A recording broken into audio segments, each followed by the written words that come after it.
आज हम बात करेंगे भारत के उत्तर पूर्व स्थित मणिपुर की।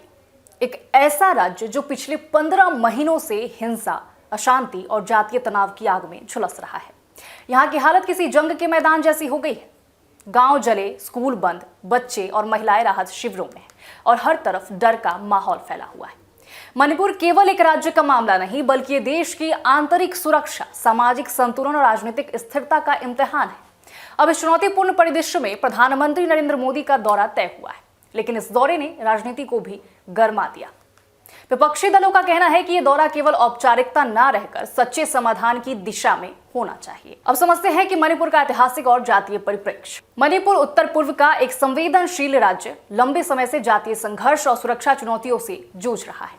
यहाँ मुख्यतः दो बड़े समुदाय रहते हैं, मेजो और नागा। इन समूहों के बीच जमीन, राजनीतिक प्रतिनिधित्व और संसाधनों को लेकर पुरानी खटपट रही है। मई 2023 में हिंसा की शुरुआत के बाद अब तक लगभग 200 से अधिक लोग मारे जा चुके हैं। हजारों परिवार विस्थापित हो चुके हैं और लाखों लोग भय के साए में जीवन व्यतीत कर रहे हैं। इस दौरान स्कूल बंद रहे, व्यवसाय ठप पड़े और स्वास्थ्य व बुनियादी सुविधाओं पर भी बड़ा असर पड़ा। विशेषज्ञों का कहना है कि केवल कानून व्यवस्था की कार्रवाई पर्याप्त नहीं है। जातीय और सामाजिक समझौता, स्थानीय नेतृत्व और लंबी अवधि की नीति ही अस्थायी शांति ला सकती है। अब प्रधानमंत्री मोदी के दौरे की बात करें तो अभी मणिपुर दौरा अब तक की स्थिति को लेकर कई सवाल खड़े कर रहा है। विपक्षी दलों का कहना है कि प्रधानमंत्री ने इतने लंबे समय तक मणिपुर का दौरा क्यों नहीं किया। क्या यह दौरा केवल राजनीतिक लाभ के लिए है या वास्तव में शांति और राहत की दिशा में कदम है। कांग्रेस नेता और पूर्व मुख्यमंत्री ओकेराम इबोबी सिंह का कहना है कि केवल औपचारिक दौरा पर्याप्त नहीं है। वे सुझाव देते हैं कि सर्वदलीय बैठक आयोजित की जाए जिसमें भाजपा, कांग्रेस, एनपीपी और नागा प्रतिनिधि शामिल हों, तभी मणिपुर में अस्थायी शांति की संभावना बन सकती है। अब राजनीतिक प्रतिक्रिया और बहस को समझते हैं। भाजपा का इस पर कहना है कि प्रधानमंत्री का ये जो दौरा है वो मणिपुर को नई ऊर्जा देगा और केंद्र सरकार लगातार हालात सुधारने की कोशिश कर रही है। वही विपक्ष का पलटवार है कि यदि सुरक्षा और राहत उपाय पहले से लागू थे तो हिंसा इतनी देर तक क्यों नहीं थमी। क्या सत्ता और चुनावी गणित के कारण जनता के दर्द पर ध्यान नहीं दिया गया। वहीं विश्लेषक मानते हैं कि यह दौरा केवल राजनीतिक बयान नहीं बल्कि सिस्टम और प्रशासन की जवाबदेही को भी परखने वाला है। अब बात करें राष्ट्रीय सुरक्षा और उत्तर पूर्व की संवेदनशीलता की, तो मणिपुर का मुद्दा केवल राज्य की समस्या नहीं बल्कि उत्तर पूर्वी भारत की राष्ट्रीय सुरक्षा और एकता का इम्तिहान है। यह राज्य सीमावर्ती है और असम, मिजोरम तथा म्यांमार के पास स्थित होने के कारण रणनीतिक दृष्टि से अत्यंत महत्वपूर्ण हो जाता है।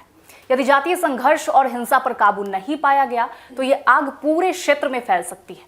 सुरक्षा बलों की उपस्थिति, स्थानीय प्रशासन और केंद्र सरकार के प्रयास यहाँ निर्णायक भूमिका निभाते हैं। अब समझते हैं कि इसका समाधान और भविष्य की राह क्या हो सकती है। तो इस पर विशेषज्ञ सुझाव देते हैं कि अस्थायी शांति के लिए केवल सुरक्षा बल पर्याप्त नहीं है। आवश्यक है कि सर्वदलीय बैठक और संवाद मंच तैयार किए जाएं, सभी राजनीतिक और जातीय प्रतिनिधियों को टेबल पर लाया जाए। स्थानीय प्रशासन का सहयोग भी इसमें जरूरी है, जहां वो सुनिश्चित करेंगे कि गांव, स्कूल और व्यवसायों की सुरक्षा हो। साथ ही लंबी योजनाएं लाई जाएं जिससे आर्थिक विकास, रोजगार, शिक्षा और स्वास्थ्य के क्षेत्र में सुधार हो। सामाजिक समझौता और मेलजोल भी उतना ही जरूरी है और उसके लिए जातीय तनाव को कम करने के लिए सांस्कृतिक और सामाजिक कार्यक्रम किए जाएं। अब इसका पूरा विश्लेषण समझते हैं। यह दौरा अब सिर्फ औपचारिकता नहीं रह गया है। यह तय करेगा कि मोदी सरकार हर राज्य को समान महत्व देती है या कुछ राज्यों की पीड़ा राजनीति के मंच पर दब जाएगी। जनता जानना चाहती है क्या प्रधानमंत्री का दौरा वास्तव में मरहम बनेगा या केवल चुनावी मंच साबित होगा। क्या स्थानीय लोगों की आवाज सुनी जाएगी या इसे केवल मीडिया कवरेज तक सीमित रखा जाएगा। विशेषज्ञ मानते हैं कि प्रधानमंत्री का दौरा अगर सही दिशा में कदम उठाए गए हैं तो यह मणिपुर में अस्थायी शांति और विकास की शुरुआत हो सकता है। तो मणिपुर दौरा केवल औपचारिकता यात्रा नहीं बल्कि देश की संवेदनशीलता और उत्तर पूर्व की स्थिरता का इम्तिहान है। यहाँ उठाए गए कदम न केवल मणिपुर के लिए बल्कि पूरे उत्तर पूर्व के लिए संदेश होंगे। जनता की निगाहें इस दौरे पर है और उम्मीद है कि इस बार केवल शब्द नहीं बल्कि कदम और कार्रवाई भी दिखाई देंगे। मणिपुर की पीड़ा राजनीति के मंच पर नहीं बल्कि वास्तविक समाधान के माध्यम से ही समाप्त हो सकती है। हालांकि इस पर आप क्या सोचते हैं कमेंट में जरूर बताइएगा। फिलहाल मुझे दीजिए इजाजत। नमस्कार।